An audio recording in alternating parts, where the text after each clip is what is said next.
André Onana, voici pourquoi il ne fait plus partie des meilleurs gardiens de but au monde. Il était considéré comme l'un des meilleurs gardiens africains, calme, sûr de lui, capable de changer le cours d'un match à lui seul. Mais parfois, dans le football comme dans la vie, une seule décision peut tout faire basculer. L'histoire de André Onana n'est pas celle d'un simple gardien, c'est celle d'un talent exceptionnel, d'un homme qui a gravi les échelons jusqu'au sommet du football européen, en passant par de grands clubs comme Ajax Amsterdam et plus tard Manchester United.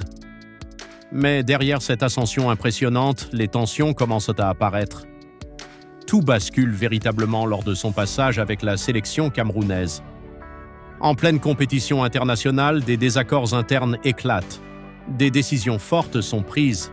Des choix qui divisent les supporters, créent la polémique et font couler beaucoup d'encre. Certains le soutiennent, affirmant qu'il a eu le courage de défendre ses convictions. D'autres estiment qu'il a dépassé certaines limites. Une chose est sûre, son nom ne laisse personne indifférent. Et pendant que les critiques fusent, sur le terrain, chaque match devient un examen.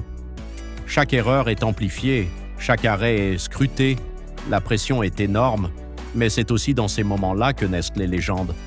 Car malgré les obstacles, malgré les polémiques, André Onana continue d'avancer. Il travaille, il encaisse, il revient, encore et encore. Alors la question se pose aujourd'hui, sommes-nous face à la chute d'un grand gardien ou tout simplement au début d'un nouveau chapitre encore plus fort? Une chose est certaine, l'histoire d'André Onana est loin d'être terminée. Et toi, dis-moi en commentaire, est-ce qu'Onana mérite encore sa place au sommet du football africain? N'oublie pas de t'abonner à Information Univers pour ne rien manquer des grandes actualités qui font parler le monde entier.